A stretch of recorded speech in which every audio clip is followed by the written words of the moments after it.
Alright, I'm on hole number 8 of the Celtic Cup tournament. I'm in Wednesday's qualifying round of the rookie division. And I cannot help myself on this hole. I can't help myself from trying to go for it. Now I'm going to use this bag right here. And I'm going to try and, I'm not going to get on the green, but I'm trying to get to that little fairway area on the right hand side right before the green. So if I end up in trouble over there, you have a very tough shot, and I'm going to make sure I bring backspin stuff. So I've got a machete, a Houdini, I'm bringing a claw, bringing a Saturn. The sniper's not going to come into play, but I am going to switch that out just so that everything in my bag is backspin. And try and get on in one, or not on in one, but up to that area so that I can really go for it. Now, if I get to where I'm looking, I'm going to be in my claw range. And my claw is 75% accurate, so that means that it's 1.5 per ring at max, and it's 3 per ring at minimum. So let me do the math here real quick. Pop out my trusty dusty calculator, and it's 1.5 times 1.75, so that would be 2.6 at mid. So the way I play my short irons is whatever their max number is, that's determined by their accuracy, and then their minimum number is they're 100% more accurate, and at their mid number they're 75% more accurate. And I will never move off those numbers. I've been playing this game for a long time, and I have made too many short iron shots to ever move off of those numbers. So that's just, but you can pick whatever numbers you want. I can tell you, if you do the numbers of Golf Clash Notebook, and you use those numbers religiously, you have to find out what works for you.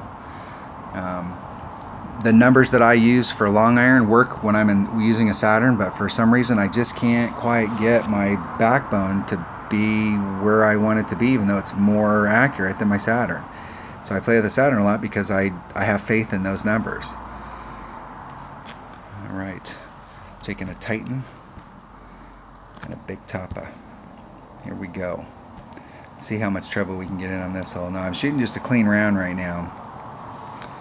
The way to go is to lay it up over here and then go for that shot. This is a serious shot to get in the hole, but I haven't really taken any risks going in here, and I'm still practicing these holes. I've only been on this hole probably 4 or 5 times. I'm trying to get into this fairway right here. I'm trying to go through this rough and end up on this fairway, and that gives me a nice short little chip in with my wedge. Now the shot is to try and get up here, like the consistent shot. This side over here is very dangerous because look at where that ridge is. That fairway over there, everything, if you hit on the left-hand side of that ridge, you're definitely going to end up in the rough. So like my opponent just hit that great to the left. Here we go. Bam. There's no way you're going to pick it back up because it's too steep of a hill. It's all going in that direction. And if you get on the other side, the hill's even steeper going to the right. So you can see how much there is. That's a tricky little shot right there.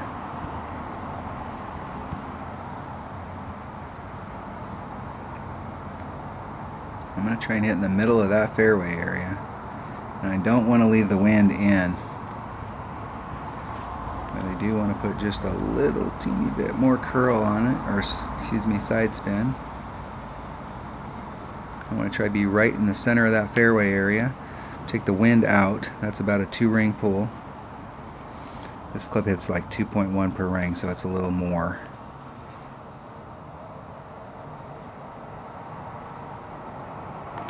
Hitting it perfect. Now the deal is do I shoot it too far where it won't bounce? There we go. Now it's going to go in the sand. Alright.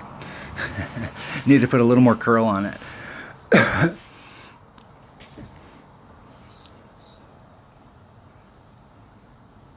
And you can see where I'm at right there. Even if I would have landed over here and been in the right trajectory, I may have ended up in the rough right here.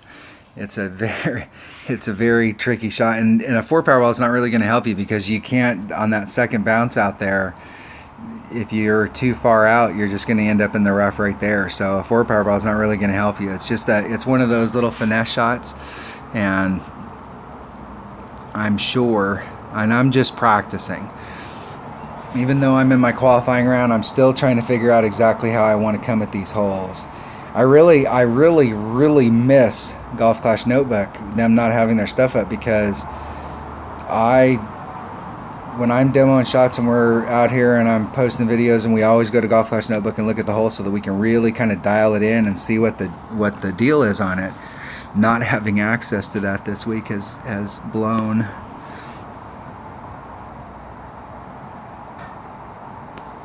Okay, the wind's going with me, so if I can hit this perfect, we have a serious shot of going in the hole here.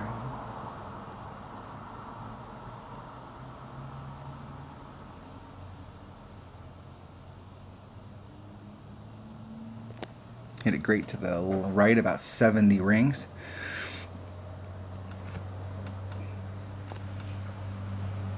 I think that was the 9th time by. I was trying to hit it on the 11th time by. I thought that was the 11th time by. The 9th time by, I hit it great to the right like that every single time I hit it on the 9th time by. Every single time. But on the 11th time by, I have a super good success rate for hitting perfect. So everybody has their own little deal. Some people only hit when the needle's going from the right to the left, and some people only hit when the needle's going from the left to the right. And if I find that my perfect timing's off on the left to the right, then I'll switch.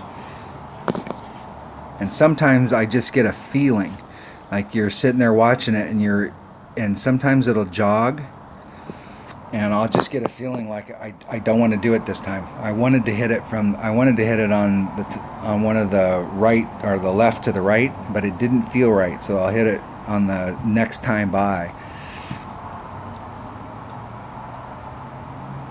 If you play this game on a regular basis, you will find on my phone, I can't hit perfect on the 3rd time by. It is like super tough, but on my tablet, I hit perfect quite often on the 3rd time by. So I'm not sure if it's just the platform or if what the deal is with it, but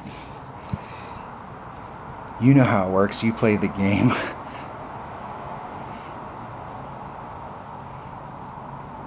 But I do like the 11th time by with the sand wedge. But if you start going past 11 times, it starts speeding up.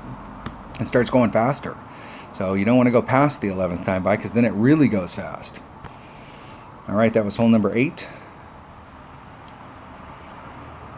of the Celtic Cup tournament in Wednesday's qualifying round of the rookie division. Now look at this bracket.